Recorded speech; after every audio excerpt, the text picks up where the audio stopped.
Mesdames et messieurs, bonsoir.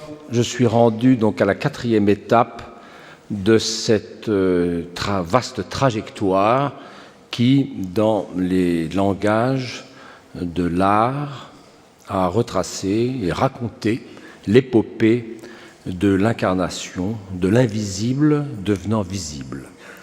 Et cette 4e étape donc est intitulée « Emmanuel, Dieu parmi nous », de l'abstraction théologique à la liberté artistique, et les images qui ont été rapprochées les unes des autres depuis l'icône du Christ Pantocrator de Sainte Catherine du Sinaï jusqu'à une autre, une Sainte Face de Rouault, en passant par un certain nombre comme la tête de Wissembourg, un des plus anciens vitraux conservés, et puis la Sainte Face de Champaigne, les trois autres, je vous parlerai un peu plus tard, veulent suggérer que, génération après génération, les artistes se risquent à une réappropriation inventive de la figure du Dieu fait homme. Tant il est vrai que le Dieu des peintres et des sculpteurs, au fond, les a tous fait rêver. Ils ont raconté Dieu, ont même brodé à son sujet, inventant une préhistoire de l'incarnation sous la forme d'un scénario pittoresque, mais de portée profonde, dont nous avons visité, lors des précédentes conférences, quelques tableaux qui font une transition entre la préexistence du Christ au ciel et son existence historique sur terre. Il serait tentant dès lors de suivre maintenant pas à pas le cycle de la naissance de Jésus-Christ sur terre, annonciation, nativité, adoration des mages, massacre des innocents, etc., puis de sa croissance, de son accès à la maturité, de son ministère, et ainsi de suite jusqu'aux dernières étapes de sa vie, passion, résurrection, apparition, ascension. Dans un récit dont le fil directeur serait de type chronologique et biographique, pourrait-on dire. Mais mon objectif, tel que je l'ai exposé lors de la première conférence, est seulement, je vous le rappelle, de soulever quelques-unes des questions qui relèvent de la problématique générale suivante. En quoi le Dieu des peintres et des sculpteurs se singularise-t-il par rapport à celui de la Bible et des conciles, du catéchisme ou de la liturgie, de la théologie ou de la spiritualité? Par quels traits s'écarte-t-il de la fidèle illustration des récits évangéliques pour en explorer ou en exploiter les silences? Par exemple, quelle allure physique les artisans, imagiers et artistes ont-ils prêté à Jésus en l'absence de toute indication sur son allure dans le Nouveau Testament? Était-il petit ou grand? Avait-il les yeux bleus, les cheveux filasses ou crépus? C'est une curiosité qui se trouve absolument frustrée quand on lit le Nouveau Testament. L'âge qu'ils lui ont donné a-t-il été conforme aux indications parcimonieuses des 4 évangiles? Allait-il de soi que le Sauveur du monde fût représenté cloué sur une croix, souffrant, expirant, mort, cadavérique? A-t-on considéré que Dieu le Père restait insensible à la souffrance de son Fils? Ou bien celle-ci a-t-elle, pour ainsi dire, reflué sur la figure de Dieu le Père? Voilà quelques-unes des questions que je voudrais affronter devant vous.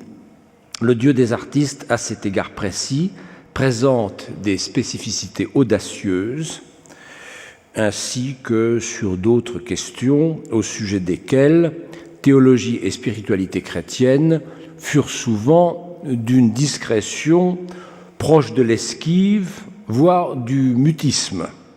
Par exemple, la question de la sexualité du Christ. En avait-il une? Était-il écrit par avance que le Messie dut être un homme au sens masculin du terme? Bon. Ce sont des questions passionnantes. L'étude du Dieu des peintres, justement, donne à penser, entre autres, l'impensé du Dieu des théologiens.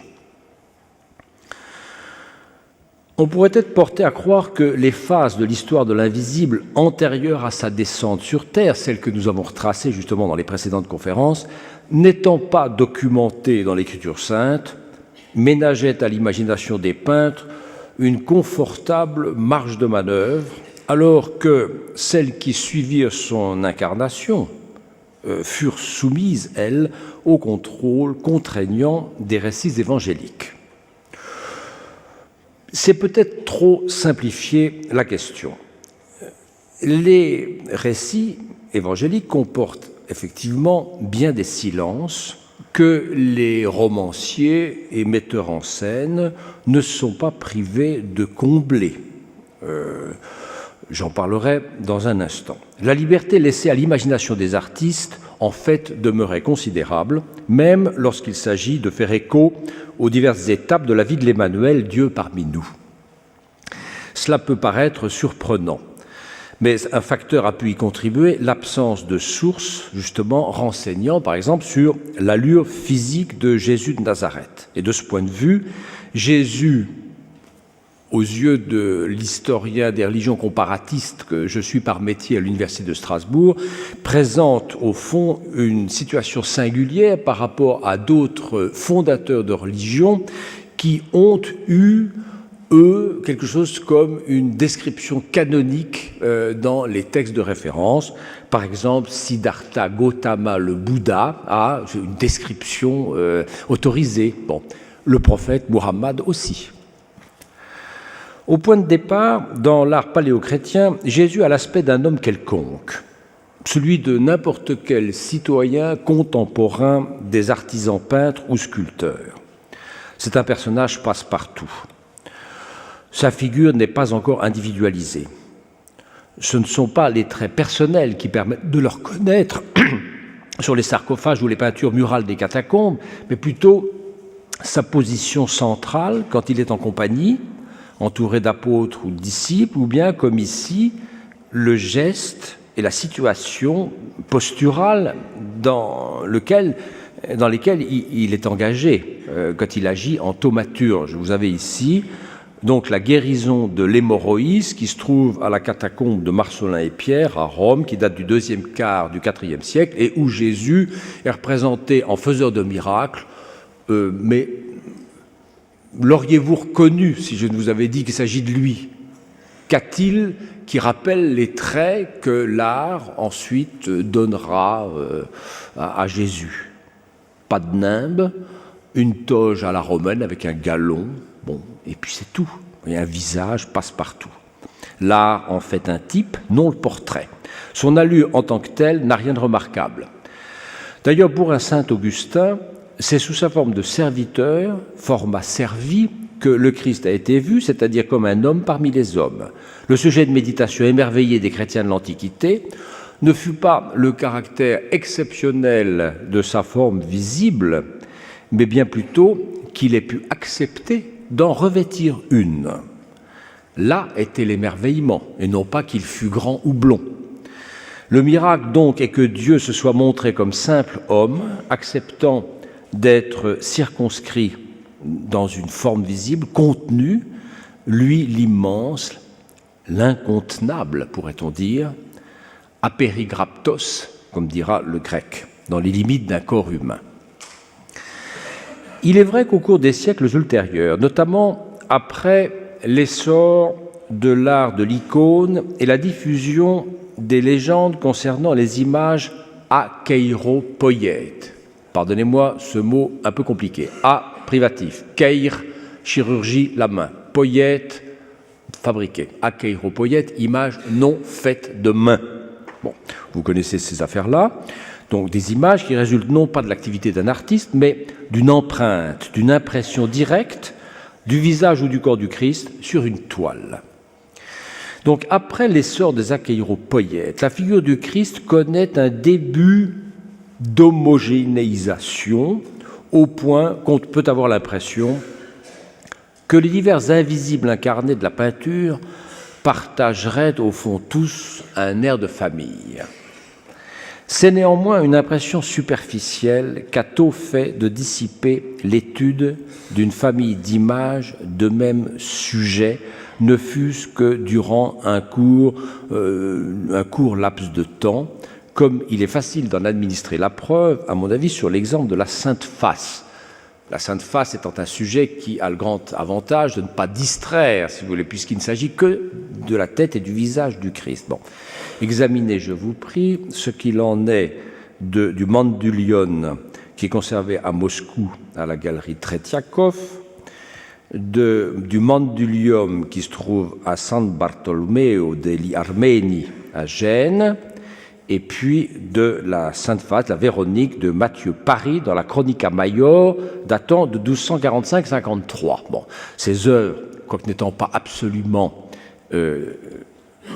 simultanées, contemporaines, présentent malgré tout, si vous voulez, trois visages de Christ, dont un commissariat de police, soucieux de description anthropométrique et de pouvoir repérer le citoyen, ne jurerait pas qu'il s'agit du même. Je ne sais pas ce que vous en pensez, mais enfin, bon. En réalité, le Dieu de la peinture est changeant. Et c'est logique, puisqu'il constitue, au fond, une zone picturale de non-droit, ou bien de non-régulation. On ne peut même pas d'ailleurs parler à ce sujet de déréglementation, attendu qu'il n'a jamais été réglé par une seule règle.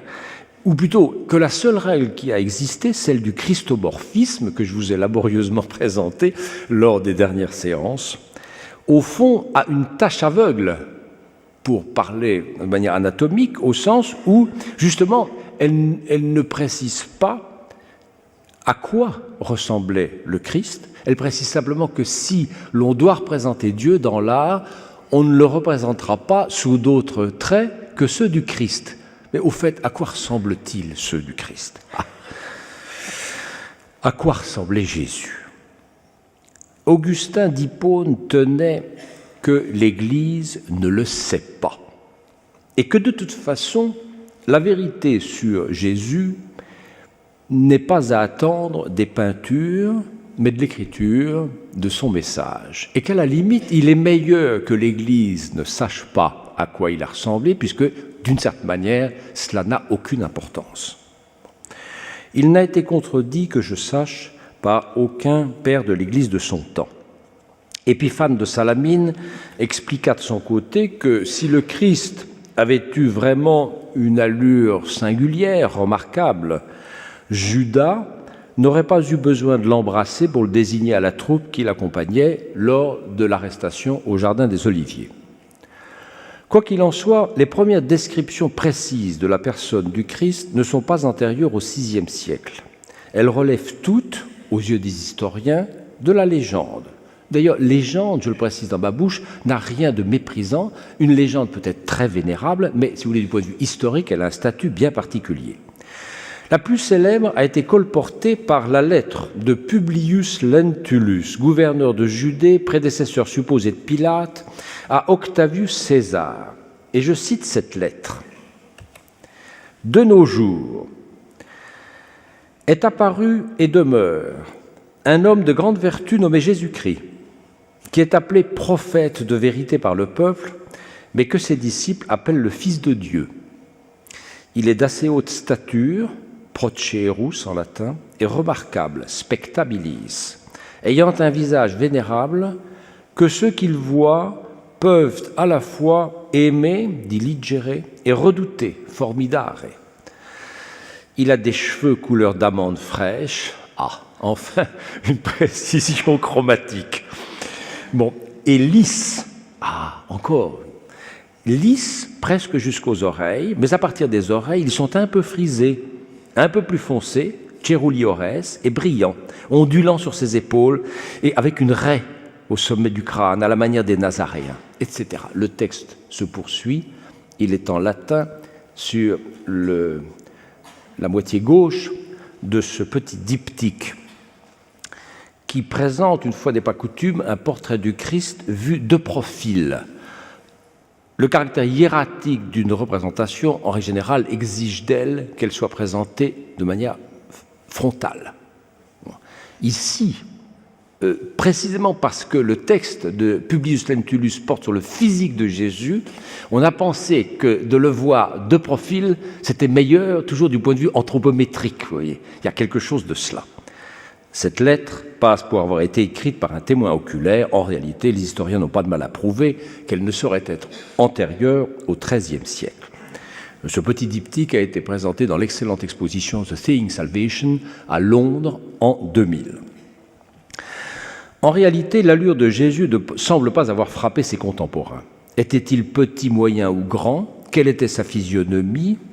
Et au fait, sa corpulence? Était-il maigre ou quelque peu enveloppé? À s'interroger ainsi, on prend conscience du fait culturel et mental que l'on serait presque surpris par toute image de Jésus aussi obèse que certaines figurations du Bouddha. En quoi les Occidentaux restent conditionnés par les canons de la beauté antique qui ne faisaient qu'une place restreinte, voire aucune place à la rondeur, sauf par moquerie. J'ai acquis hier, en librairie, un livre de Georges Vigarello intitulé « Les métamorphoses du gras, histoire de l'obésité ». Passionnant. Bon. Oui, le simple malheur pour mon enquête, c'est qu'il ne commence, si vous voulez, à faire l'histoire du problème de la perte de prestige du gros qu'à partir du XIIIe siècle. Bon, c'est sa spécialité, bon, c'est très bien, mais on aurait envie qu'un autre que lui ou lui-même nous fasse une histoire plus générale, si vous voulez, de la considération ou de la valeur où a été tenu l'homme enveloppé, l'obèse. Bon. Il n'y a pourtant de certitude ni sur le tour de taille de Jésus, ni même sur la couleur de ses cheveux ou de ses yeux. Qu'il s'agisse des évangiles ou des épîtres, je le répète, les textes sont étrangement muets, ce qui confirme, si besoin en était, qu'ils n'ont rien de commun avec ce que l'on peut appeler un portrait littéraire, dont le genre, d'ailleurs, existait à l'époque. Aucun d'eux ne dit de Jésus qu'il fut beau, comme d'autres Juifs, avant lui, avaient été trouvés beaux, tel son ancêtre David, ou bien tel Moïse, qui n'a dû d'ailleurs sa survie qu'au fait que sa maman l'a trouvé si mignon qu'elle résolut de le cacher durant 3 mois, oui, et de le confier au fleuve, moyennant quoi la fille de Pharaon l'a récupéré. Bon. Mais des déclarations dans la Bible de beauté constatées sur un personnage de la Bible ne sont pas rares. Pas un mot à ce sujet dans le Nouveau Testament. Pas un. C'est d'ailleurs le lot de quantité de personnages célèbres du monde antique sur lesquels on n'a pratiquement aucune indication physique, sinon très vague et pas très fiable. Bon. On pourrait citer comme ça un certain nombre de grands philosophes, de grands poètes de l'Antiquité. À quoi ressemblait-il physiquement? On le sait dans certains cas, mais dans la plupart des autres, on ne le sait pas. Cette évanescence visuelle a permis l'extraordinaire diversité des apparences qui ont été prêtées à Jésus dans les récits apocryphes, la littérature hagiographique, les écrits théologiques, et pendant plusieurs siècles au moins, dans les arts visuels. Même les Jésus du 7e art sont extraordinairement variés, si l'on y regarde de près. Bon, et parfois, on nous cache son visage, comme dans l'affiche du spectacle de Robert Hossein. Cette diversité a elle-même 2 aspects principaux suivant qu'elle porte sur l'âge attribué à Jésus ou sur son allure belle ou laide, étant entendu que son âge, aussi bien que son allure, pouvait, dans les représentations que l'on s'en est faites, changer selon les circonstances. La variabilité de l'apparence de Jésus n'était donc pas seulement affaire d'opinions divergentes, elle a souvent été considérée comme une propriété de son corps lui-même, Jésus apparaissant ad modum recipientis, en fonction de la psychologie de celui à qui il se montre, en enfant, en vieillard, en homme mûr. Il y a un manuscrit très célèbre, le Tafou 14, à la bibliothèque de Vienne en Autriche, qui montre l'adoration des mages, Jésus apparaissant en enfant à celui des mages qui est un vieillard, en homme adulte à celui des mages qui est un homme adulte, et en vieillard au plus jeune des trois mages. L'allure de la manifestation de Jésus variant en fonction de la psychologie du récipiendaire, du destinataire. Ces hésitations sur le physique de Jésus, qui ont nourri la réflexion patristique et constitué plusieurs écoles d'opinion, n'eurent toutefois qu'un temps. L'art, quant à lui, puisque c'est de lui que je vous parle, n'a pas tergiversé très longtemps sur la qualité esthétique de l'invisible incarné. Il l'a voulu beau, grand, svelte. Il lui a attribué un corps bien découplé. Même Giovanni di Paolo, qui imagine un Christ déjà filiforme lors de son baptême, c'est-à-dire avant 40 jours de jeûne au désert. Qu'est-ce que cela a dû être après ? Et qui, alors, constitue l'une des options possibles, mais dans un éventail qui a ses bornes, tous les Jésus-Christ de l'art, à y bien regarder, peuvent être qualifiés de beaux hommes. J'insiste parce que quand on fait passer, quand on examine des œuvres où la défiguration liée à la passion touche le corps de Jésus-Christ, on pourrait avoir l'impression qu'on a voulu nous le représenter laid, mais il n'en est rien. Examinez, je vous prie, messieurs, le corps de cet homme qui, par sa délicatesse et sa beauté, ses proportions, a de quoi rendre un certain nombre d'entre nous jaloux. C'est un très beau corps d'homme mûr. Bon. Et vous pouvez passer mentalement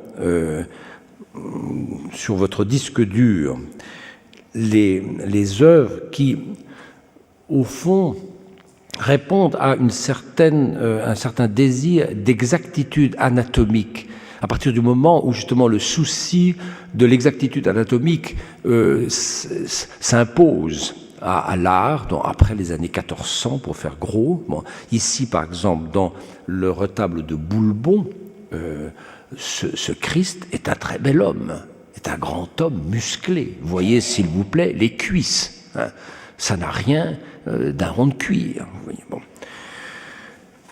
Alors, je pourrais continuer. Encore dernièrement, j'ai eu à commenter la Pietà d'Avignon.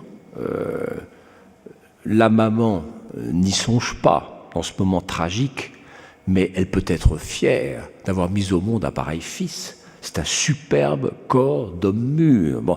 Et vous pouvez passer, si vous voulez, très précisément chacune des parties de ce corps. Il est fort bien fait, en tout point, de la tête aux pieds.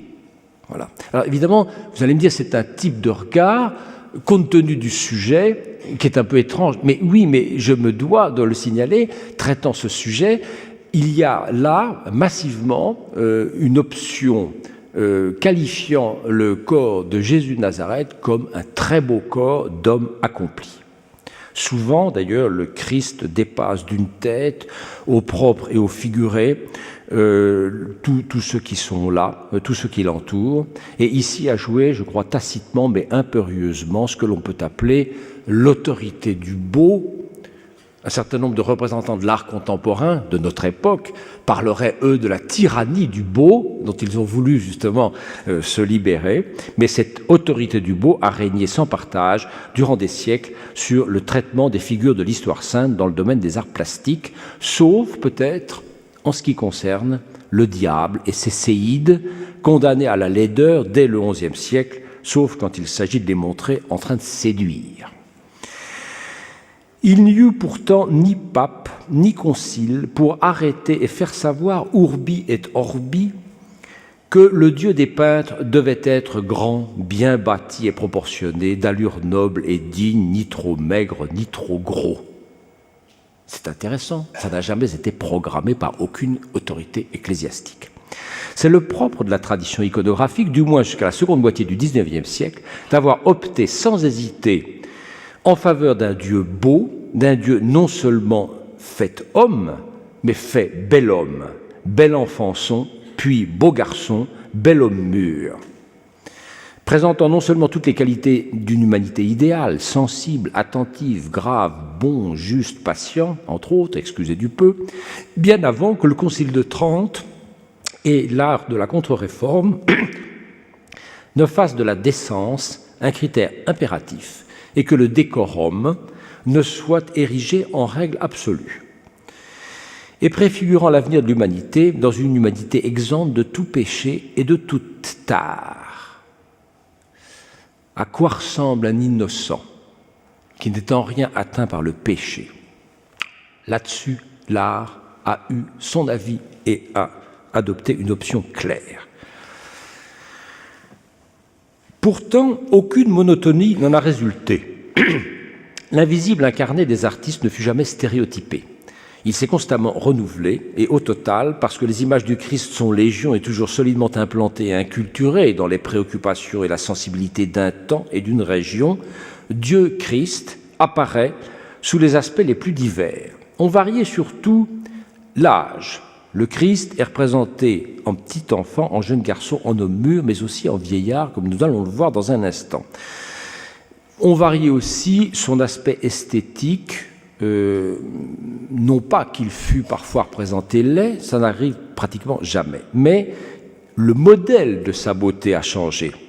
Ce fut parfois celle de l'éphèbe, ou bien celle du philosophe, ou bien celle du militaire, mais oui, du général. Bon, on variait également son accoutrement vestimentaire, son type ethnique, on l'a représenté en juif, en romain, en beau palestinien, puis en européen, mais bien sûr, en africain, en asiatique, en américain. Il y a un Christ d'allure grecque, il y a un Christ d'allure italienne, il y a un Christ plus germanique, il y a un Christ celte, nordique, un troisième que l'on dira bien de chez nous, gaulois, franco-français, en somme, si vous préférez. Bon. Mais bon, alors, vous voyez, varient à l'infini les réappropriations, les inculturations de la figure du Christ.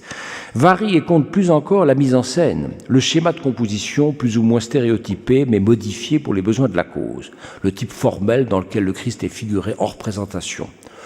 En thaumaturge, en philosophe, en jardinier au matin de Pâques, en pèlerin au soir de Pâques, en empereur ou en dieu du panthéon romain, en prêtre, en évêque, en pape, en ange. Oui, il y a des Jésus avec deux grandes ailes, mais aussi en poète, en ouvrier.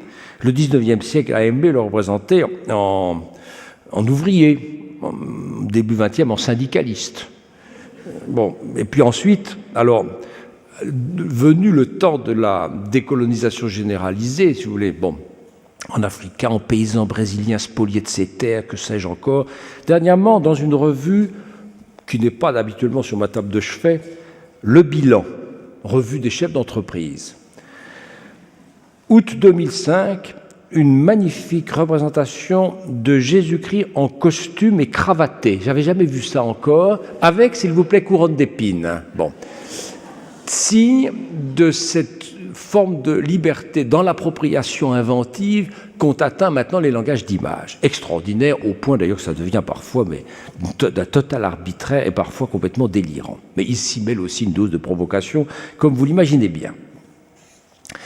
L'allure donnée au Christ ne s'est pas fixée d'un coup, loin s'en faut, du jour où son image s'est multipliée. On parle à bon droit donc du polymorphisme de la figure du Christ, pendant iconographique de sa polymorphie sur le plan littéraire. La présentation suivie de chacune de ces formes de polymorphisme ne peut pas être tentée ici. Je dirais pour simplifier que deux types du Christ ont coexisté dans les beaux-arts durant environ 2 siècles, les 2 premiers de l'art chrétien, ou les 3 premiers, parfois dans le même édifice. D'une part, donc, un Christ barbu, d'âge mûr, qui fait son apparition au milieu du IVe siècle, comme ici dans la catacombe de Comodille, ou bien cette image que je vous ai montrée, je pense, lors de la première conférence, qui se trouve dans la catacombe de Marcellin et Pierre, et où vous voyez le Christ, au fond, en philosophe, nimbé, la tête flanquée des lettres grecques alpha et oméga, et à sa droite et à sa gauche, Saint Paul et Saint Pierre. Bon. Cette image, au fond, nous montre un Christ philosophe dont l'allure varie beaucoup plus que celle de Pierre et Paul, qui sont peut-être, parmi les 12 apôtres, ceux dont l'image va se fixer le plus tôt. Il y a un type de Paul dont l'art ne bougera guère, et il est toujours avec une espèce de tête un peu dolicocéphale, une barbe pointue et un front dégarni. Tandis que Pierre a la tête carrée, généralement une couronne de cheveux et une couronne de barbe. Bon, c'est comme ça s'est imposé. Mais l'image de Paul et l'image de Pierre se sont stabilisées beaucoup plus tôt que l'image du Christ lui-même. Et puis l'autre façon de représenter le Christ, qui va coexister avec la première, c'est une figure de Christ imberbe qui domine dans les scènes vétérotestamentaires et les scènes de miracles, des sarcophages et des catacombes. Le relief ici de la Traditio Legis du sarcophage de Junius Bassus. Bon, très différent évidemment du Christ des catacombes que je viens de vous montrer. Et de nouveau, vous avez à gauche et à droite Saint Paul et Saint Pierre, dont au fond le type est plus unifié et beaucoup plus tôt que celui du Christ lui-même. L'on ne semble pas avoir cherché à réduire par voie d'autorité cette diversité d'allures. Lui a-t-on trouvé une raison d'être d'ordre théologique? Rien n'interdit de le penser, mais aucune source ne permet de l'affirmer en toute certitude. Rétrospectivement, l'on serait tenté de prêter aux théologiens de la fin du IVe siècle des pensées comme celle-ci. Puisque Dieu est irreprésentable, il est logique d'avoir recours à diverses formes dont aucune, de toute façon, ne sera jamais en mesure d'approcher son essence de manière adéquate. Le souci de représenter la divinité du Christ n'est pas dominant. Ce qui a compté avant tout, c'est de représenter le Christ sous forme humaine normale. Tous les écrivains anciens sont d'accord pour dire qu'on ne peut pas représenter la divinité car cet aspect du Christ, personne ne l'a jamais vu. Donc on montre son humanité et son agir divin sans plus, et pour cela on prend des modèles préexistants et on niche la signification chrétienne dans des formes de l'art hellénistique solidement implantées et ayant cours. Le corrélat de ce polymorphisme de l'aspect physique du Christ est l'absence durable, du moins en Occident, d'une image canonique du Christ, qui se serait maintenue à travers les siècles et tous les changements de style. Mais l'incarnation a sa logique. Si Dieu s'est vraiment fait homme, il a parcouru les diverses phases de l'existence qui vont de la conception dans le ventre de la mère jusqu'à l'accueil dans le ventre de la terre après la mort. Et comme la peinture aussi a sa logique, celle de l'exploration pensée du montrable, des facettes visibles de l'invisible incarné, en l'occurrence, il n'est pas étonnant que chacun des moments de sa vie, documentés ou non, ont fait l'objet de visitations picturales, si bien que les archives richissimes du Dieu des artistes permettent de suivre à la trace, du début jusqu'à la fin, Jésus de Nazareth. Bon. Alors, j'ai annoncé que je ne le ferai pas, je ne le fais pas. Comme je le disais en commençant, j'ai privilégié dans ce qui suit, au fond, ce qui est problématique, beaucoup plus que ce qui est illustratif. Le processus même de l'incarnation du Fils, tel que rendu par les Beaux-Arts, a été examiné donc par nous lors des 2 précédentes conférences. Nous l'avons suivi jusqu'au seuil de sa conception en Marie. Rappelez-vous, avec tout le problème de l'infusion de l'âme, coïncidant dans le temps avec l'annonce faite à Marie par Gabriel.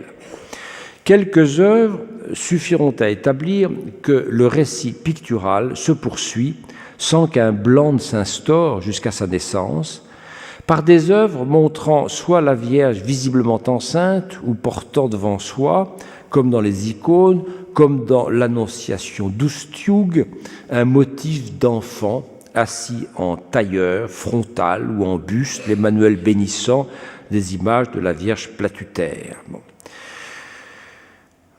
Ces façons de faire ont-elles encouru quelques réprobations dans l'Église de la Réforme catholique? Toujours est-il qu'elles se raréfient à partir du XVIe siècle, sauf celles qui représenteront sur le buste de Marie les lettres IHS, Jesus Hominum Salvator, que les jésuites reprendront en disant Jesum habemus socium. Nous avons comme compagnon Jésus, d'où la compagnie de Jésus. Bon, mais ça, c'est une autre affaire. Bon. En revanche, il y a eu une série d'images extrêmement touchantes où, en s'inspirant du thème de l'Apocalypse et en évitant le problème de l'homoncule dont je vous ai longuement entretenu la précédente conférence, des images de Marie portant en elle, pour ainsi dire, le soleil et admirée en bas par la lune sous ses pieds. Bon. Vierge de l'Apocalypse, miniature, plage d'un A majuscule dans le graduel de Katharinenthal avec une petite moniale en bas agenouillée en donatrice. Bon. Ces images qui disent la sacralité de la vie dans le ventre d'une femme rejoignent toutes sortes d'images qui seraient ici à montrer. Je n'en ai pas le loisir. Je pense aux sculptures d'Henry Moore, vous voyez, mais aussi à ce soleil dans le ventre peint par Arcabas en 1982, vous voyez, où au fond se poursuit la perception picturale et inventive de la sacralité de la conception et de la gestation dans le ventre d'une mère. Les images ayant pour motif principal Marie visiblement enceinte sont assez peu nombreuses. Il en existe cependant depuis la fin du Moyen-Âge. La plus connue pourrait être la Madonna del Parto de Piero della Francesca, une peinture murale exécutée vers 1455 derrière le maître-autel de l'église Santa Maria di Nomentana à Monterchi, près d'Arezzo, en Toscane. Assurément, Jésus ici n'est pas encore visible.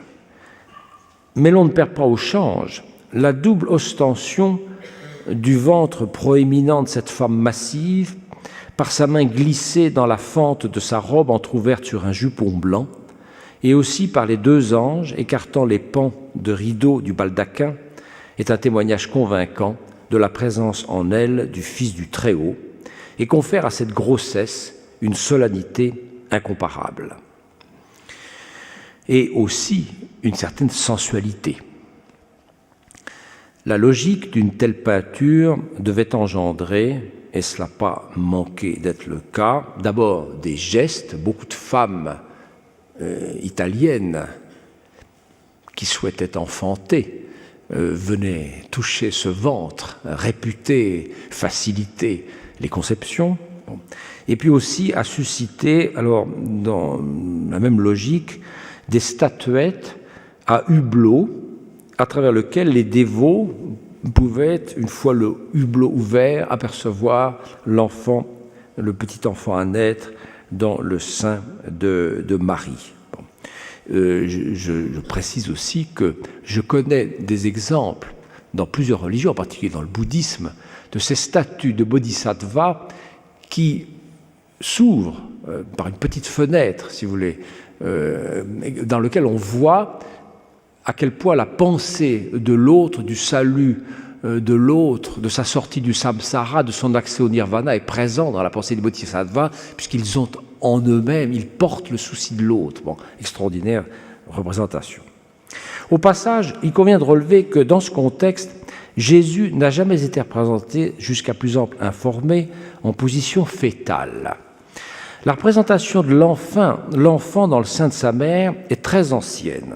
Je dois à une collègue égyptologue, Cathy Spitzer, de connaître une très intéressante représentation de la déesse Nout, enceinte de Thoth, je crois. Ça se trouve dans une tombe de Ramsès VI, qui règne de 1145 à 1137 avant Jésus-Christ. Bon. Et ces représentations de femmes enceintes, dans le ventre de laquelle on représente ou on suggère la forme de vie qui s'y trouve, ont donc une très longue histoire. Vous en avez vu plusieurs lors de la dernière conférence. Mais je précise ceci, Léonard de Vinci pourrait être le premier peintre à dessiner de manière relativement ressemblante la forme du fœtus dans l'utérus, qui jusqu'alors ne semble pas avoir été enregistré nulle part ailleurs que dans le répertoire des artistes.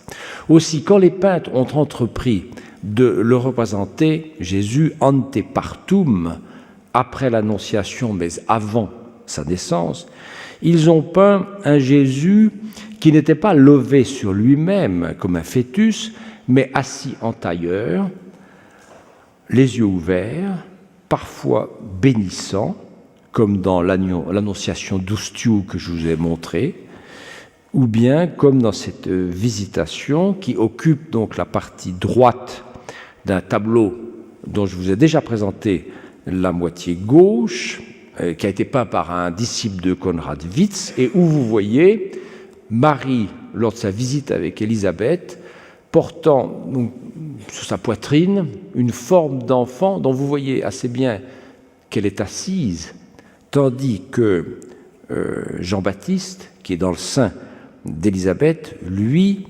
est agenouillé et main jointe. Donc tout se passe comme si les ventres des deux femmes, pour eux comme pour nous, avaient été translucides, et comme si également, au fond, Jean-Baptiste avait d'emblée su que l'enfant d'en face, si j'ose dire, était son Seigneur, et pas l'inverse. Pour naïfs qu'elles paraissent, ces peintures, dont je crois un autre exemple qui a été exposé récemment dans l'exposition Strasbourg 1400, qui est une tapisserie, où vous voyez exactement, mais pas de façon peut-être plus claire ici, Marie en face d'Élisabeth, Jean-Baptiste agenouillé devant Jésus, qui lui reste assis et lui fait un signal amical de la main. Bon, des peintures qui paraissent un petit peu naïves, mais qui sont cependant assez élaborées pour entraîner la réflexion au-delà des dévotions médiévales et introduire à des problèmes plus spéculatifs. On a beaucoup discuté parmi les théologiens, surtout au XXe siècle, de la conscience humaine de Jésus, c'est-à-dire Jésus a-t-il su qu'il était Dieu et quand? L'a-t-il su tout de suite? L'a-t-il su plus tard? L'a-t-il découvert progressivement? Bon, toutes sortes d'ailleurs de livres ont été écrits à ce sujet. La littérature s'est affrontée à cette question, autour de laquelle, par exemple, s'organise toute l'intrigue de la dernière tentation de Nikos Kazantzakis. Évidemment, un tableau, pas plus qu'un roman, n'est une preuve dirimente ni une pièce à conviction. Mais la création médiévale, les œuvres que je viens de vous montrer, méritent, si vous voulez, d'être mentionnées et alléguées à bon droit dans ce débat, tant elles semblent affirmer que déjà dans le sein de sa mère, Jésus savait parfaitement qu'il était Dieu et se comportait en conséquence, puisqu'il ne s'agenouillait pas, il restait assis devant celui que Jésus appellera plus tard le plus grand des prophètes. Bon. Et Jean-Baptiste, dans le sein de la sienne, savait également à quoi s'en tenir. Bon. Évidemment, c'est postuler un très haut niveau de conscience de l'enfant dans le sein de sa mère. Bon, est-ce bien raisonnable, vous me direz? Qu'en sait-on? Mais ça prend place dans un débat dans lequel, périodiquement, les mystiques prennent position. Vous prenez Marie d'Agreda, une mystique espagnole qui a dicté 3000 pages d'une vie prétendue présentée comme révélée de la Vierge Marie, et où l'on vous dit que c'est au moment du franchissement du col de l'utérus que Jésus a compris qu'il était Dieu. Ah, elle le sait par révélation. Bon. Et vous avez comme ça toutes sortes de prises de position mystiques. Bon. Donc cette iconographie développe l'intuition qu'il est permis de lire en filigrane de la déclaration d'Élisabeth à Marie. Lorsque ta salutation a retenti à mes oreilles, voici que l'enfant a bondi d'allégresse en mon sein. Mais ici, vous voyez, le bond se transforme en agenouillement. Alors votre serviteur, épris de méthode historique, s'est dit, mais d'où vient lui-même l'agenouillement? Aurait-il une source littéraire? Réponse. Dans un mémoire de DOA que j'ai dirigé et qui a été soutenu par Amir Jagé, un dominicain irakien en 2003, je lis que la rencontre de Marie et d'Élisabeth a fait l'objet d'un hadith commenté par Tabari, et où il est dit ceci. En ouvrant la porte, Marie embrasse Élisabeth, et celle-ci lui dit « Ô Marie, as-tu senti que je suis enceinte ?» Marie lui répondit « Ô Élisabeth, as-tu senti que je suis également enceinte ?» Bon. Alors la femme de Zacharie dit « J'ai senti celui que je porte en mon sein se prosterner devant celui que tu portes. » Bon. Tout le problème de savoir, si vous voulez, comment petit à petit se constitue le Coran, puis les hadiths, puis d'autres traditions encore, probablement sur fond d'emprunts retravaillés à des traditions chrétiennes ou judéo-chrétiennes qui étaient bien attestées dans la péninsule arabique. Bon, alors il me manque encore un intermédiaire, si vous voulez, c'est de savoir comment on passe du texte de Luc à ce hadith, mais l'agenouillement se trouve dans le hadith. Peintres et sculpteurs ne se sont pas contentés de montrer l'Éternel en des figures d'âge variables, ils lui ont en outre imposé, sciemment ou non, une autre contrainte, moins rationnelle, celle de la perception symbolique de l'âge, qui évolue d'époque en époque et change selon les régions. D'où des conflits de valeurs au sein d'un même espace pictural. Le baptême du Christ par Jean-Baptiste avait beau être encadré par les récits des évangiles, cela n'empêcha pas les artistes de prêter au Christ plongé dans les eaux du Jourdain des âges qui paraissent faire fi de la précision explicite de l'évangéliste Luc. Jésus, à ses débuts, avait environ 30 ans. Comme les débuts du ministère de Jésus suivent immédiatement son baptême, on peut en déduire que Jésus avait 30 ans à son baptême, ou à peine moins. Luc 3, 22.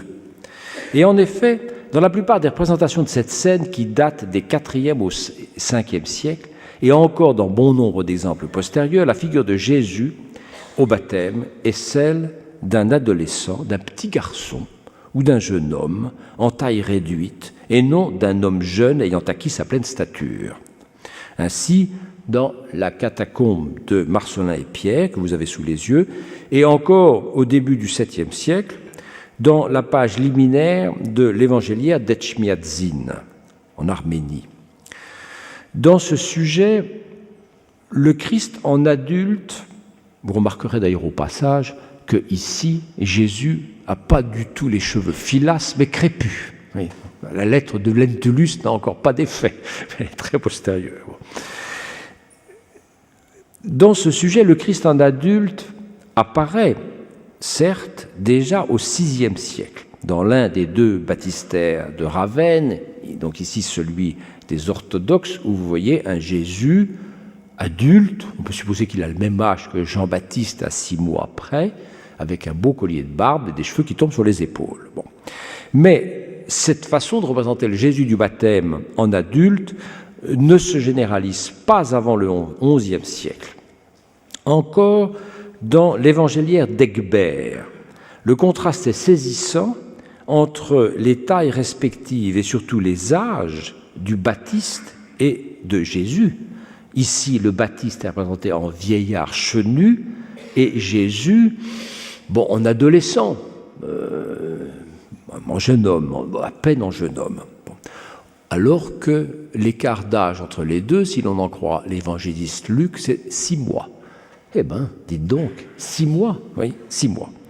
Encore au XIIe siècle, dans une œuvre comme la cuve baptismale de Saint-Barthélemy de Liège par Rognier de Huy, Jésus fait l'effet d'un tout jeune homme.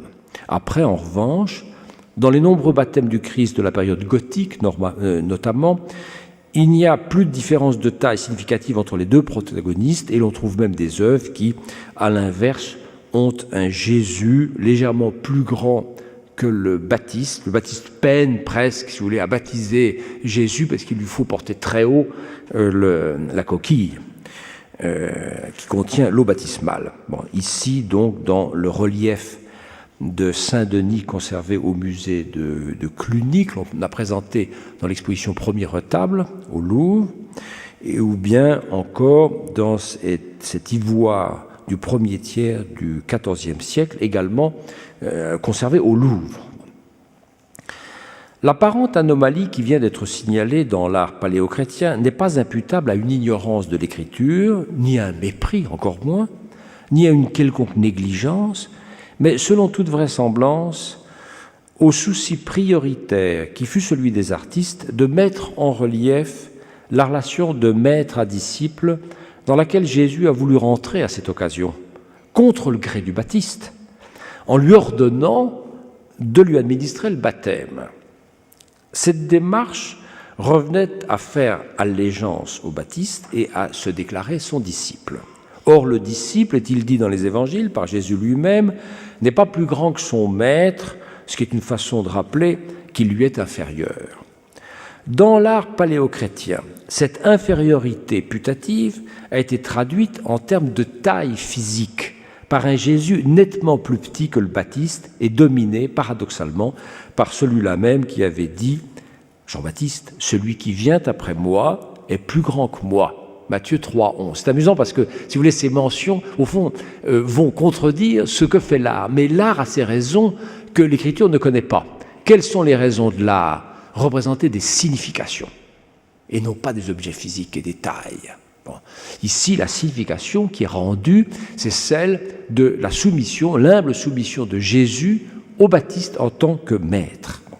Le Baptiste savait bien que Jésus est plus grand que lui, il l'avait dit haut et fort, et c'est d'ailleurs pourquoi il avait d'abord refusé de le baptiser, mais il ne s'estimait pas même digne de délier la courroie de sa sandale.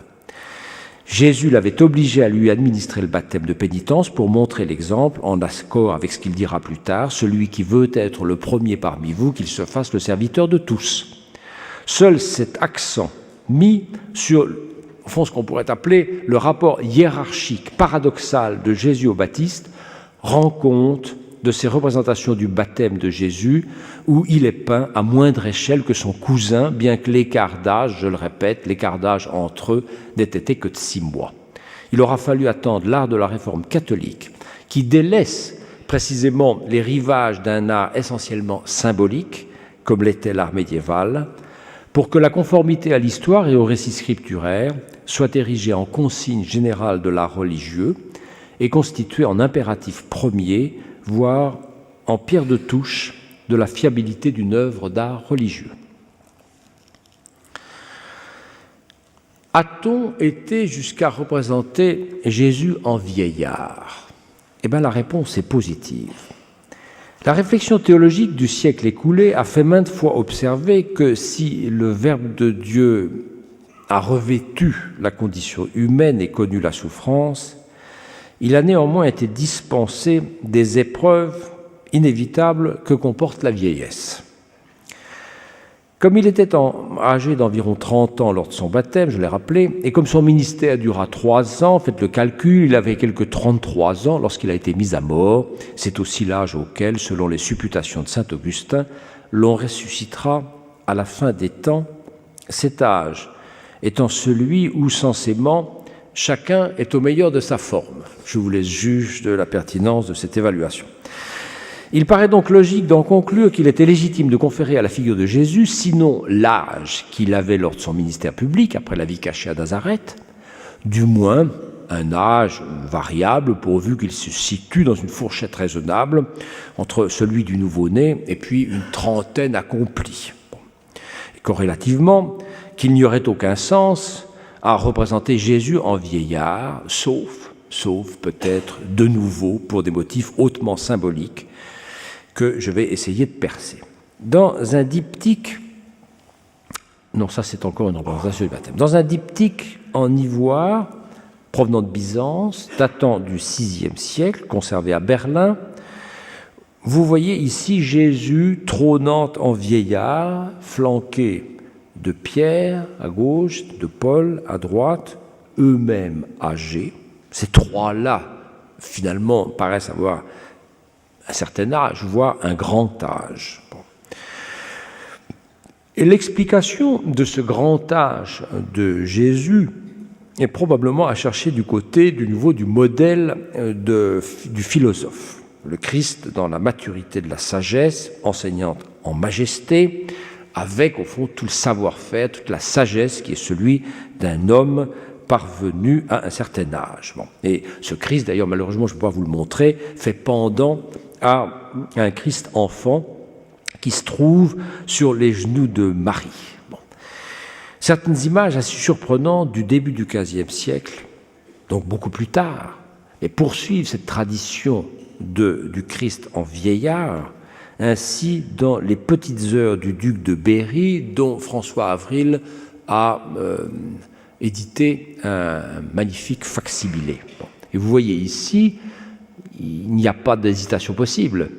Père et Fils, Dieu le Père, Dieu le Christ, portant ensemble la boule de l'univers, reliés par les extrémités des pennages des ailes de la colombe du Saint-Esprit pour manifester la doctrine latine de la procession du Saint-Esprit, le filioque, mais avec évidemment une surprise, c'est que le Christ est représenté lui-même en vieillard. Bon, faut-il parler de contamination de la figure du Christ par celle de Dieu le Père en vieillard, qui n'est pas très ancienne encore et qui n'advient dans l'art que vers les années 1200?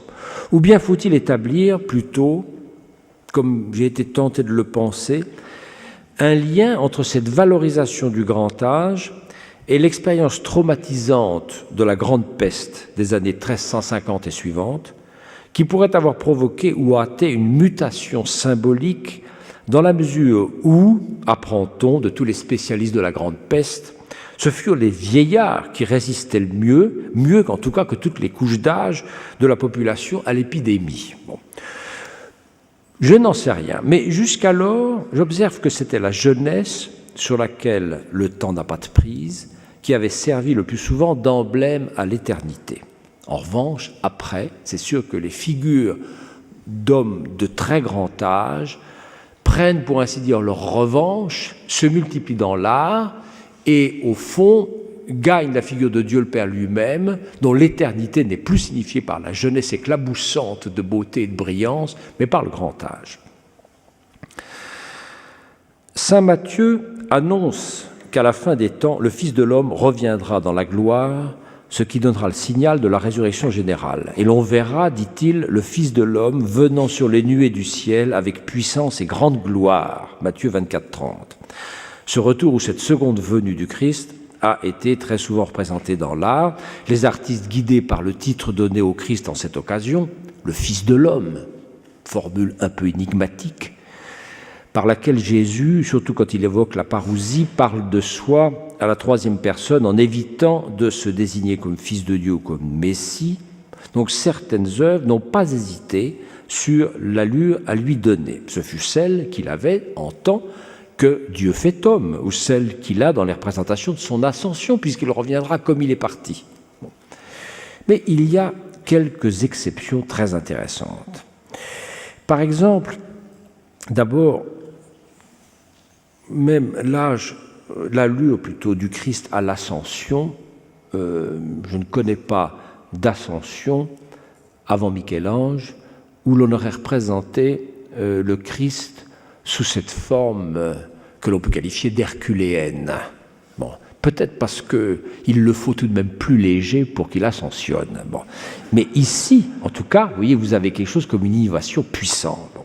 Mais plus surprenante encore, dans les heures de Rohan, un livre d'heures que nous avons déjà croisé, dans une pleine page qui représente précisément la fin du monde, avec, vous voyez en bas, la résurrection des morts. Une fois n'est pas coutume, le Christ porte une longue barbe blanche et ses cheveux blancs sont ceux d'un vieillard. Son visage aussi, il paraît un peu affaissé et ridé. Bon. Probablement pour rappeler que d'après l'Apocalypse, Apocalypse 1,14, le Fils de l'homme aura la tête et les cheveux blancs comme la laine blanche et la neige. Bon. Mais depuis quand un verset de l'Apocalypse reflue-t-il, si vous voulez, sur la figure du Christ? Bon. C'est intéressant comme début de contamination du Dieu fait homme par le Dieu qui va revenir, le Dieu de la seconde parousie. Les versets suivants du livre de l'Apocalypse ajoutent que le Fils de l'homme, dans la vision de Jean de Patmos, était revêtu d'une longue robe serrée à la taille par une ceinture en or, dont il n'y a ici pas trace de ces autres traits descriptifs dans la miniature des heures de Rohan. L'iconographie religieuse est coutumière de cette opération que l'on peut appeler d'extraction d'un motif hors de son terreau d'origine pour des transferts en d'autres contextes, d'où cet effet de surprise créé par une chevelure blanche sous une couronne d'épines dont je ne connais pas d'antécédents. Réunion saisissante et exceptionnelle. Autre problème que l'histoire de l'art va explorer, c'est celui de la question de savoir qui a souffert. Du Dieu de la Bible, que celle-ci déclare jaloux et irascible à l'occasion, et dont elle parle sans inhibition en des termes anthropomorphes, on peut se demander s'il peut souffrir. Mais une fois opérée l'hellénisation du christianisme, la théologie chrétienne, pour penser la divinité, emprunte à la philosophie grecque, non sans les retoucher, les concepts caractéristiques du divin, notamment celui d'apatheia, impassibilité, le fait de ne pas pouvoir être susceptible de passion. Dieu est déclaré impassible.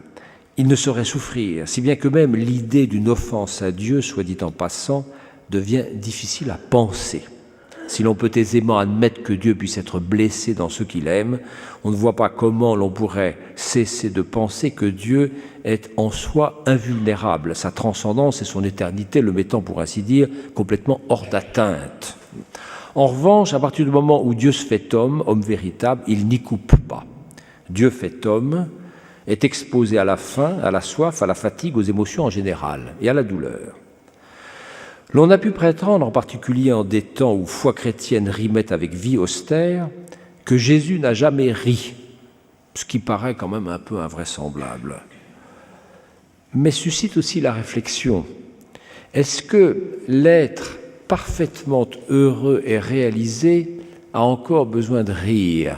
Qu'aurait-il encore à détendre? Peut-être peut-il se contenter de sourire. Oui, bon.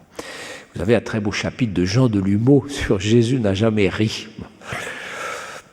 Personne, en revanche, n'a pu nier qu'il ait pleuré, puisque c'est rapporté dans les évangiles après l'annonce du décès de son ami Lazare, lorsque Jésus parvint au lieu où on l'avait déposé. Les traits d'humanité de Jésus, ce que Athanase d'Alexandrie appelait les anthropina, toutes les choses humaines, bien humaines, avoir faim, douter, pleurer, devoir demander où son chemin et où est Lazare, ont d'ailleurs joué un rôle majeur dans les débats christologiques du IVe siècle. Quant à son exposition à la souffrance, elle est hors de doute également, non seulement parce que c'est une application fatale de la condition humaine, mais parce que Jésus est connu comme le Verbe incarné, venu tout exprès pour souffrir par amour en vue du rachat du genre humain. Mais tout n'est pas réglé pour autant. Qui va souffrir en Jésus-Christ, vrai Dieu et vrai homme? Qui de Dieu ou de l'homme? Est-ce seulement la nature humaine ou aussi la nature divine? Ou bien est-ce la personne elle-même en vertu de l'union hypostatique des deux natures? Pardonnez un petit précis de vocabulaire technique. L'anthropopachisme, c'est-à-dire l'affirmation que l'homme, anthropos, Jésus, a souffert, n'a jamais soulevé de difficultés théologiques, on s'en doute. En revanche, le théopachisme, l'affirmation que Dieu a souffert, qui sera retenu comme aussi juste et approprié que le titre de Mère de Dieu, Théotokos, qui a été décerné à Marie au concile d'Éphèse, a dû livrer lui-même bataille pour s'imposer en se démarquant du patripassianisme, j'en aurai bientôt fini, rassurez-vous, c'est-à-dire d'une manière d'insinuer que Dieu le Père lui-même, patrie, a souffert. Ou si l'on préfère, que la souffrance du Christ en croix, du fait de ce que les théologiens appellent la circumincession des personnes divines, leur parfaite inhabitation mutuelle, n'a pas pu laisser le Père insensible et est, pour ainsi dire, remonté jusqu'à lui, jusqu'au Père et jusqu'à la personne de l'Esprit. Je m'en veux d'avoir fait un exposé un petit peu sec et rébarbatif au sujet de ce problème, mais en même temps, il me fallait vous en équiper pour que fût vraiment saisie la portée théologique et spéculative de certaines images d'art. Le lieu pictural par excellence de la rencontre entre la réflexion des théologiens et celle des peintres sur la souffrance du Christ fut beaucoup plus que sa circoncision, sa crucifixion, et de manière générale sa passion, Depuis la prière au jardin des Oliviers, où on nous raconte que Jésus a sué une sueur de sang, jusqu'à la descente de croix, en passant entre autres par le couronnement d'épines, dont un exemple est le couronnement d'épines et ce qu'on appelle le Christ à la colonne, dont vous connaissez certainement ce gros plan étonnant d'Antonello de Messine, conservé au Louvre, et extatiquement tourné vers le ciel, et lançant vers le ciel ou vers le Père une interrogation brûlante et anxieuse. Les premières représentations du Christ en croix sont de 4 siècles postérieurs à l'événement lui-même. Il y a de quoi s'interroger. Or, elles représentent toutes un Christ qui ne porte au départ aucune des marques de la souffrance. Vous avez ici le relief un compartiment qui se trouve dans une des 2 battants de la porte de la basilique Sainte-Sabine sur l'Aventin à Rome. C'est en cyprès, ça date, estime-t-on, des années 420. Bon. Ces 3 condamnés ont une sérénité apparente et étrange. Bon. Et cette sérénité du Christ en croix, vous allez la retrouver très longtemps, jusque dans les crucifixions du Roussillon ou de Catalogne, où le Christ regarde paisiblement, souverainement. On dirait que la souffrance n'a pas pu atteindre la noblesse de son maintien. Vous avez ça encore dans le Codex Raboula, qui est l'œuvre d'un moine syrien en 586. Bon.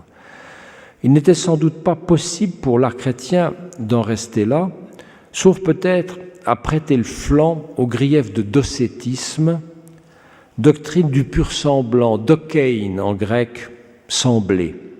Les docètes, suivis par certains monophysites, affirmaient que le Christ n'est pas vraiment mort en croix. Je vous signale aussi que dans le même sens, le Coran, voulant préserver à tout prix Jésus, considéré par l'islam comme prophète de Dieu, de cette mort ignominieuse en croix, donc soutient dans 4 sourates que Jésus n'est pas mort en croix et qu'un autre, un Simon de Cyrène quelconque, mettons, lui a été substitué in extremis. Donc le docétisme, la croyance ou l'affirmation que Jésus, le Fils de Dieu, n'a pas pu mourir en croix, que ce n'est pas digne de lui, c'est impossible, bon, a eu quand même de très belles heures et a travaillé probablement pour une part l'art chrétien. Bien que je sois tout à fait décidé à laver le Codex Raboula et toutes les représentations de la crucifixion du grief de docétisme. De fait, dans la richissime histoire de la croix et du crucifix dans l'art, les crucifixions vraiment douloureuses sont rares avant le XIIIe siècle. Tout se passe donc comme si l'art avait éprouvé, à l'inverse de la théologie, qui depuis saint Paul ne jure que par la croix du Christ, une réticence presque insurmontable à créer l'image d'un Dieu souffrant, oxymore pictural s'il en est. Il faudra plusieurs siècles pour qu'elle cède, et aussi, préalable indispensable, que le supplice lui-même de la crucifixion soit aboli sous Théodose. Le crucifié de la Bible moralisée de Tolède, autre manuscrit que je vous aurais fait visiter petit à petit, peint vers 1230, est glorieux, souverain de la vie et de la mort, ouvre les yeux sur le peuple des Juifs représentant avec des chapeaux caractéristiques dont j'ai déjà parlé. On peut détailler à loisir dans l'histoire de la crucifixion dans l'art les indices d'un consentement progressif de l'art, des peintres et des sculpteurs à dépeindre la souffrance du Dieu fait homme, la tête qui s'orne de la couronne d'épines s'incline sur l'épaule droite, les mains qui se crispent sur les clous, le sang qui coule et coagule. Ici, donc, une représentation tirée du sacramentaire de Gellone au 8e siècle, qui est la première que je connaisse qui montre le sang giclant de la plaie au côté. Bon. On peut, si vous voulez faire une histoire de la progressive manifestation de la douleur extrême sur le corps du crucifié. Je vous montre ici deux plans du dévot Christ de Perpignan, une sculpture en bois de 1307. Bon. Et évidemment, cette histoire culmine provisoirement, on va montrer, et on va faire bien pire plus tard, dans les crucifixions de Grunewald, en particulier celle du retable d'Issenheim, conservée à Colmar, ou pis encore, dans celle que je vous montre, qui se trouve au musée de Karlsruhe, où le Christ, continuant néanmoins à être un très bel homme, est représenté d'une façon mais vraiment désespérante. Et le comble de la mélancolie a été atteint avec certaines œuvres, parfois intitulées à juste titre « Debilitatio Christi », que l'on pourrait traduire, si vous voulez, en termes familiers, la déprime de Jésus, bon. Et où l'on voit mélancoliquement, songeant à son destin, mort, puisqu'il a la plaie au côté, mais et vivant quand même, donc au-delà de la mort et de la vie, mais réfléchissant sur l'épreuve par laquelle il a dû passer. Bon. Donc, vous voyez l'histoire de cette souffrance qui gagne les traits du Père, du Fils. Bon. Alors justement, mon lapsus est révélateur, et le Père dans tout cela. Bon. Dans la partie supérieure d'un panneau peint vers 1400 et conservé à Sienne, Taddeo di Bartolo a imaginé de placer un crucifié devant une figure de Dieu christomorphe, non plus entre ses genoux, comme dans un trône de grâce, mais à plus petite échelle sur sa poitrine. Faut-il y voir Dieu le Père méditant sur la croix de son Fils, ou bien le Christ lui-même songeant à son futur sacrifice?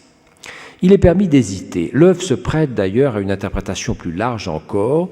On peut en effet opiner que la pensée du sacrifice du Fils est pour ainsi dire gravée dans le cœur de Dieu et portée par la Trinité tout entière, puisque la colombe de l'Esprit Saint se trouve dans cette peinture, j'imagine, afin au fond d'encourager cette interprétation. Un monde de pensée voisin s'exprime dans un panneau peint déjà vers 1370 par Nicoletto Sebitecolo, qui dégage un calme impressionnant, ainsi qu'une attention aiguë alliée à une résolution irrévocable.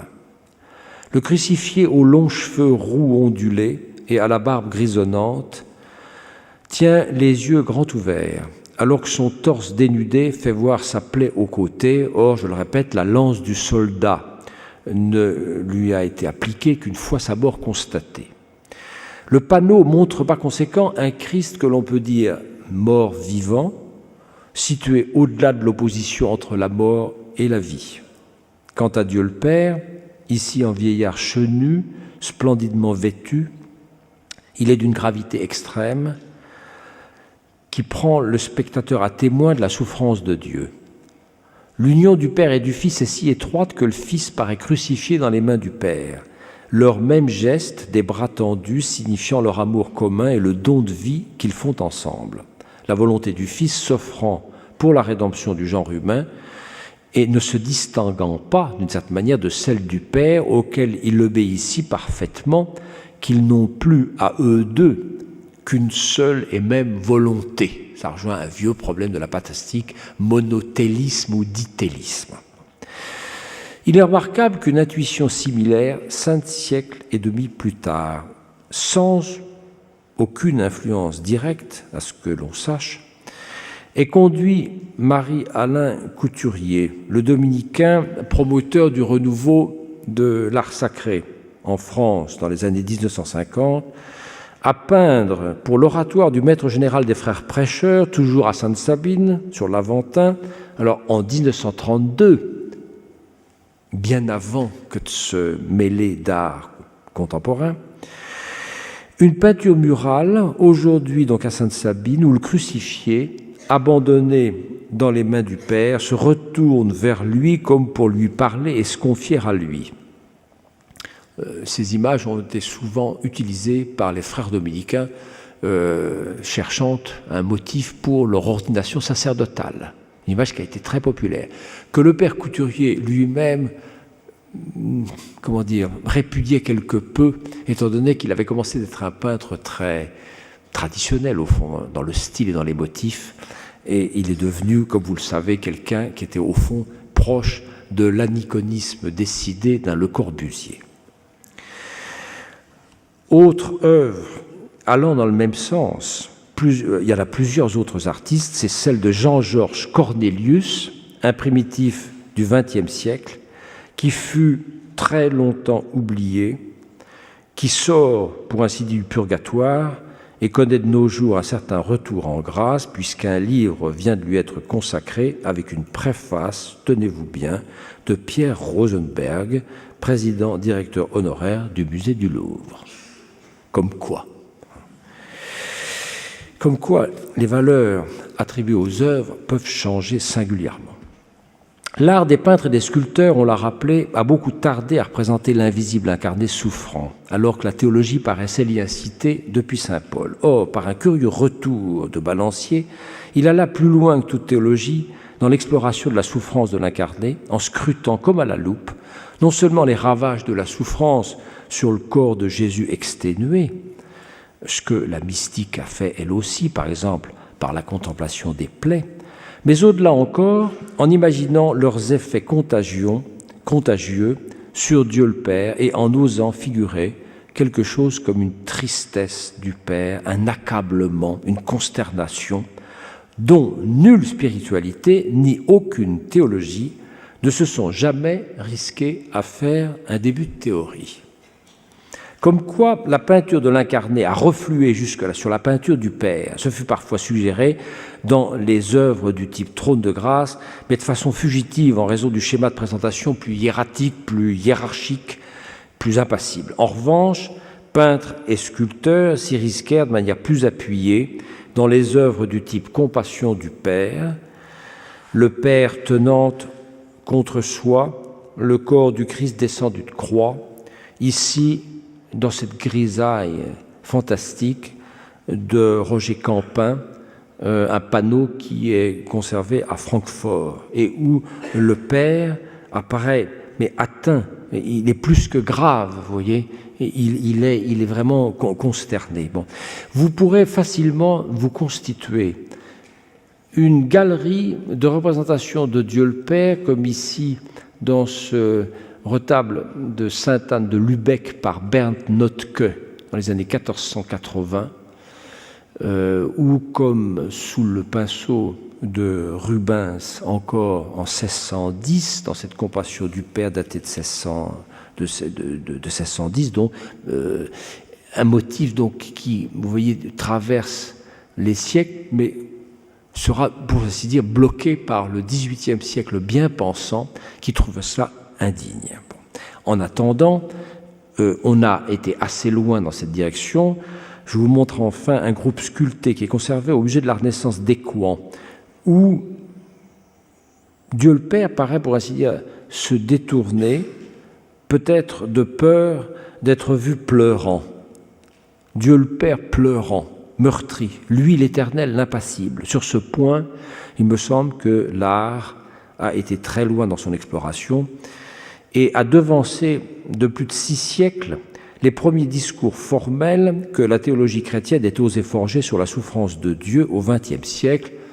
Je pense en particulier au livre d'un jésuite, le père François Varillon, intitulé « La souffrance de Dieu », paru à Paris en 1974, et qui pourrait être le premier titre d'un théologien de métier qui ait osé s'intituler ainsi.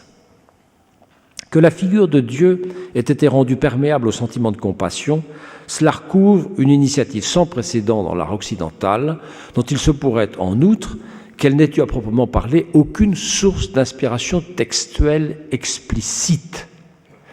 Pour la Pietà de la Mère, la Vierge, il est facile de trouver toutes sortes de textes au Moyen-Âge. Pour la Pietà du Père, la compassion du Père, vous n'en trouverez aucun, sauf erreur. L'idée d'associer Dieu le Père au Christ mort est bien attestée dans la mystique inspirée par la Passion. Les textes peuvent être allégués. Aucun d'eux, cependant, ne se risque à parler d'une affliction du Père, et quand bien même l'on en trouverait un qui l'aurait fait, il resterait à se demander s'il est raisonnable d'imputer à un texte isolé un tel écho dans l'art. L'appellation de Trinité souffrante est devenue courante de nos jours et elle a été utilisée déjà par un savant comme Louis Grodecki. Elle est parlante, mais inappropriée. Théologiquement, l'idée que la Trinité souffre est aussi indéfendable que celle de la souffrance du Père. Et du point de vue iconographique, la souffrance ne se lit quasi jamais sur les traits des trois personnes de la Trinité simultanément, même si elle paraît impliquée par certains trifaces imposant aux trois faces la couronne d'épines. Comme le dit la théologie orientale, c'est seulement l'un de la Trinité qui a souffert, de même que c'est l'un de la Trinité qui s'est fait homme. Plutôt que de maintenir l'usage d'une expression contestable, Trinité souffrante, je propose donc de continuer à serrer les types iconographiques en distinguant trône de grâce et compassion du Père, et de parler de compassion de la Trinité lorsque le Père, tenant le Christ de la descente de croix, est assisté par le Saint-Esprit en jeune homme, ici dans un autre de ces livres d'heures que j'ai fréquenté avec vous depuis 4 conférences maintenant, les heures de Catherine de Clèves, où le Saint-Esprit, à droite, est représenté avec un petit collier de barbe roux, une aube de prêtre et une étole croisée de prêtre. Des images fort rares qui pourraient avoir été créées par Jan van Eyck et que l'on retrouve un peu plus tard sous le pinceau talentueux de Petrus Christus, dans un livre d'heures à l'usage de Tournai vers 1470-75. Je crois avoir été le premier historien de l'art à présenter ce type iconographique dont j'ai en tout et pour tout 12 exemples et qui ne franchit pas le seuil du XVIIe siècle. Il me reste un dernier problème à examiner. Aujourd'hui, peut-être exceptionnellement, je serai un tout petit peu en retard, mais la fois précédente, j'étais en avance. Les divinités du monde ancien étaient sexuées, se mariaient et avaient une progéniture comme les couples humains, tandis que le Dieu qui s'est révélé à Israël et a fini par s'y imposer, en refoulant petit à petit toute trace de polythéisme, ce Dieu-là est au-delà du genre. C'est lui, par la suite, qui a régné sans partage sur l'imaginaire et l'art religieux chrétien. Et durant des siècles, les théologiens monothéistes ont traité de Dieu comme d'un être au-delà de la différence sexuelle. Le Dieu biblique peut bien comporter des aspects masculins et d'autres qui sont typiquement féminins. Il a entre autres des entrailles de miséricorde, et ce mot renvoie en hébreu à l'anatomie féminine. Il n'empêche que Dieu n'est foncièrement ni masculin, ni féminin, ni androgyne, ni hermaphrodite. Il n'y a pas trace de sexualité en Dieu ni dans les relations entre personnes divines. La réflexion de la théologie biblique depuis un siècle et demi, et a fortiori la théologie féministe et les spéculations des historiens des religions sur les traces archéologiques qui iraient à établir que le Dieu d'Israël lui-même a d'abord été flanqué d'une parèdre, d'un pendant féminin, d'une Achéra. Ces avancées sont passionnantes, mais ne concerne quasiment pas l'inspiration de l'art chrétien du passé.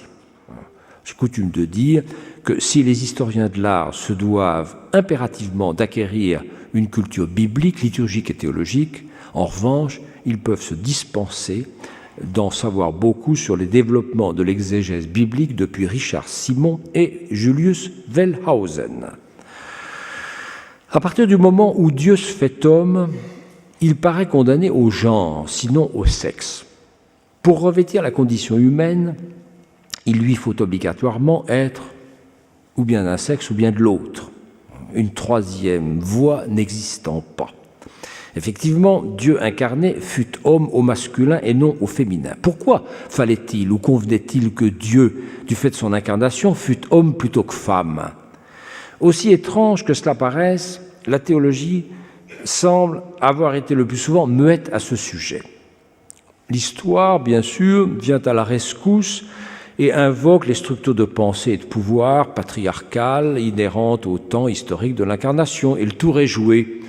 L'on ajoute que l'attente du Messie, que Jésus, aux yeux des chrétiens, est censé combler, avait de toute façon laissé entrevoir la venue d'un Messie masculin, et que les dés étaient jetés depuis longtemps, les cultures du Proche-Orient ancien excluant a priori le rôle de Messie confié à une personne de sexe féminin.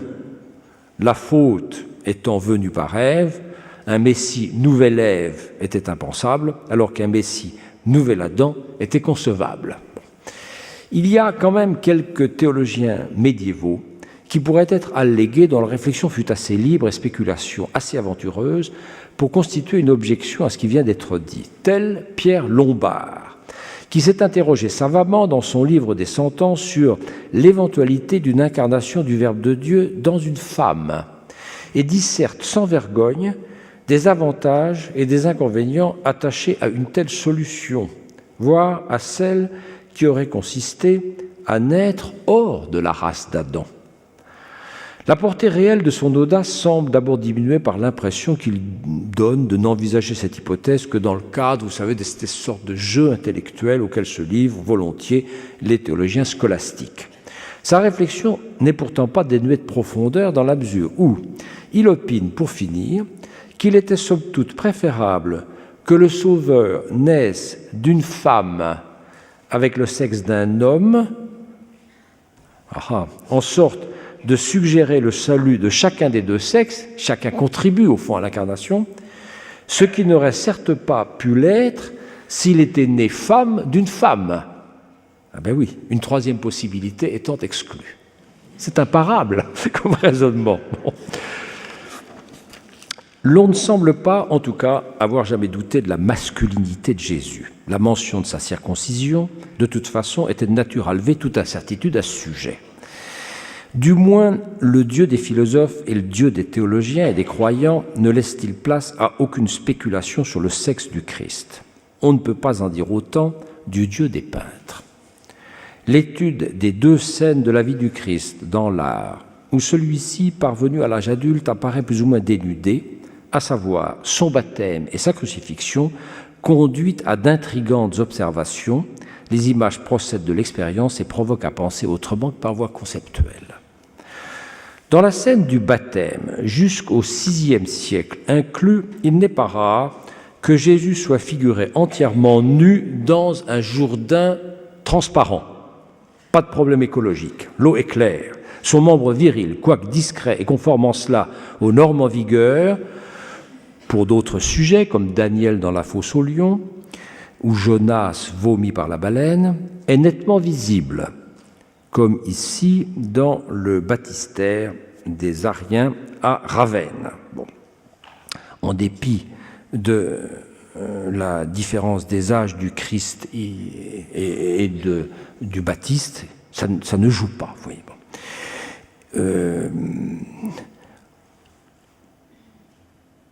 Quand on étudie, comme je l'ai fait très attentivement, on s'aperçoit, la scène du baptême du Christ et son devenir dans l'art, on s'aperçoit que les peintres, au fond, ont participé d'une sorte de tabouisation de la question du membre viril du Christ. De deux choses l'une, ou bien la figuration du sexe du Christ a été délibérément censurée ou éludée par divers subterfuges, comme ici, je trouve ça absolument amusant, si vous voulez, qu'on ait eu l'idée de tourner le Christ, comme il nous tourne le dos, ben le problème est évité. Il s'appelle la solution de l'esquive, vous voyez.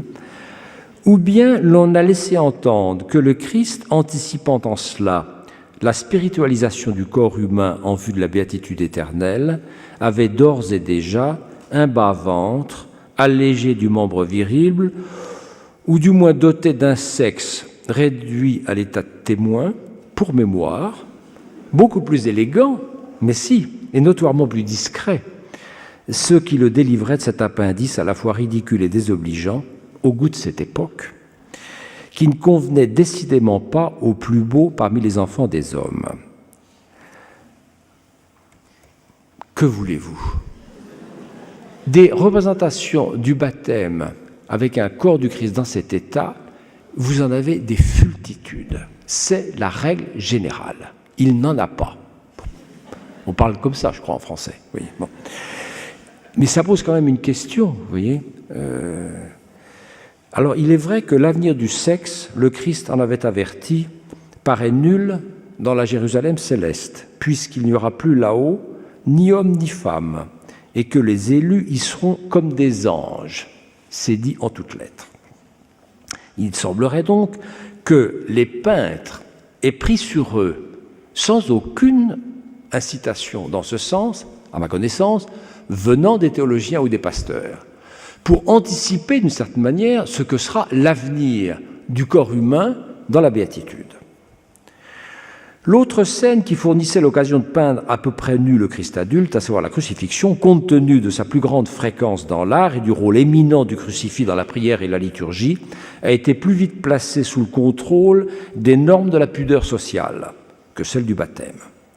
Grégoire de Tours, au VIe siècle, dans son De Gloria Martyrum, au chapitre 22, rapporte qu'un prêtre de l'église Saint-Genès de Narbonne, vers 593, eut une vision nocturne au cours de laquelle le Christ lui-même lui apparut pour se plaindre vivement d'être nu sur une peinture ou une mosaïque qui était située dans l'église de Narbonne et demandant, en menaçant, qu'on veuille bien l'habiller séance tenante. Bon.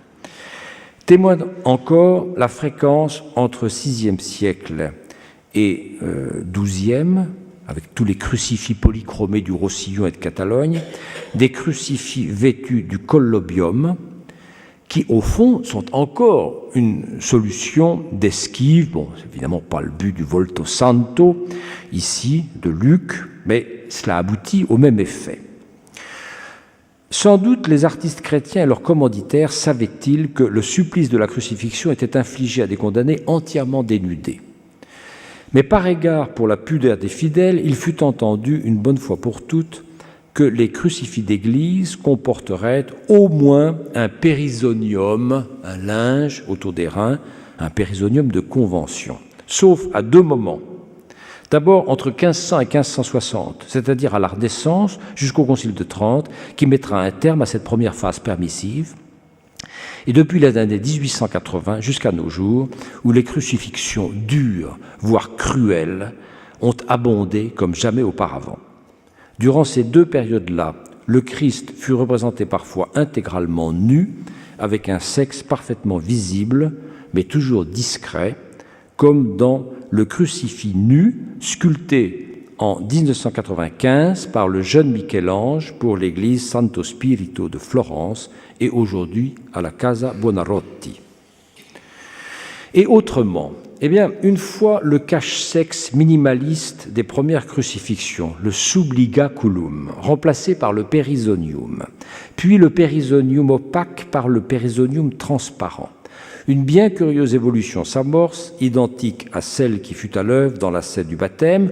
Plus le linge devient transparent, moins le sexe du Christ en croix est visible.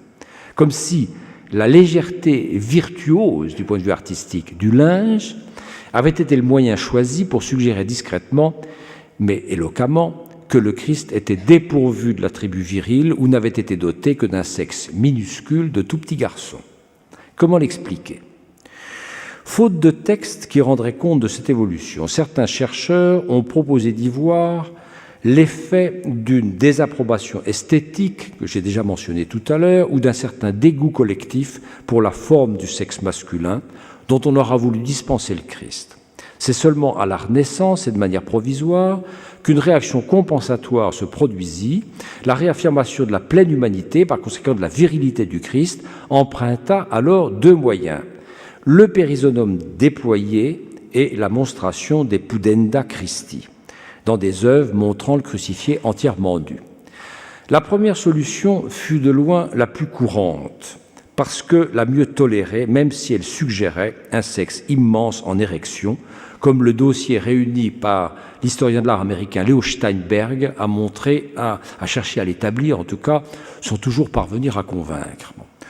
La contre-réforme y mettra bon ordre, comme elle mettra le holà au nom de la décence, tant prônée à la multiplication des nudités. Le peintre Daniele da Volterra passa 4 ans de sa vie, vous le savez sans doute, à rhabiller de pagnes et de caleçons les figures nues du jugement dernier, de Michel-Ange à la Sixtine, ce qui lui valut le surnom très parlant d'Il Brachettone. Quant aux crucifix entièrement nus, ils disparurent, leur réapparition sporadique, par exemple dans celui de Benvenuto Cellini, provoqua à chaque fois un scandale. Alors je conclus. Si éclectique et fragmentaire soit-il, le parcours que je viens d'accomplir dans les archives d'images du Dieu fait homme, au cours de cette 4e conférence, devrait suffire à convaincre de la pertinence de la distinction que Pierre-Franck Castel établissait entre la pensée discursive et la pensée figurative. C'est son vocabulaire. En effet, les œuvres du type Compassion du Père, par exemple, témoignent d'une théologie figurative qui n'est pas la réplique pure et simple de la théologie discursive, celle des décrets conciliaires et des traités théologiques savants. C'est encore le cas, d'après moi, de questions comme le physique de Jésus, la souffrance éventuelle du Père, la virilité de l'homme-dieu, son anticipation de l'absence d'avenir eschatologique de la sexualité, ou encore, comme nous le verrons lundi, la place de l'humanité stigmatisée du Christ dans sa vision béatifique. Toute question assez dérangeante pour que la tradition théologique ait souvent préféré les laisser pudiquement de côté. Qu'on ne se méprenne pas, pensée verbale et pensée figurative sont distinctes dans leurs opérations, mais ne doivent pas être conçues comme antagonistes, si peu que ce soit. Au contraire, je voudrais suggérer, pour finir, qu'elles ont tout à gagner à se fréquenter plus encore qu'elles n'ont coutume de le faire depuis l'époque moderne. Sans doute avons-nous dorénavant les moyens de nous aviser, mieux qu'auparavant, que les œuvres d'art que recouvre le Dieu des peintres sont imprégnées de pensée. Les unes ont été empruntées et sont donc issues effectivement de la Bible, de la liturgie et de la patristique, de la littérature mystique ou des traités scolastiques. Les autres, en revanche, ne peuvent pas être dérivées de sources assignables. Elles sont en quelque sorte orphelines. Non que l'étude de l'histoire de l'art chrétien dispose à croire à la génération spontanée, mais les lueurs propres à la pensée figurative naissent sans géniteur, quand la sensibilité collective, dans le cadre d'un milieu, d'une région, d'une époque donnée, cristallise et précipite en une opinion, une croyance, une conviction assez forte pour inspirer, voire dicter aux artistes une nouvelle manière de peindre et de sculpter, ou un motif inédit, un geste audacieux, un faciès de Dieu inaccoutumé. C'est tout l'intérêt de croiser la théologie et les beaux-arts, loin qu'ils marchent en s'ignorant, loin que l'on puisse dire de l'art qu'il a été cantonné dans le rôle subalterne d'ancilla theologiae, de servante de la théologie, l'on découvre que la servante, en l'occurrence, peut en remontrer à sa maîtresse, ou du moins lui faire offrande taquine, voire un tantinet ironique, d'excellentes interrogations que la maîtresse n'avait pas entrepris d'affronter, faute d'envie de le faire ou de conviction qu'il serait urgent de s'y mettre. Merci beaucoup de votre attention.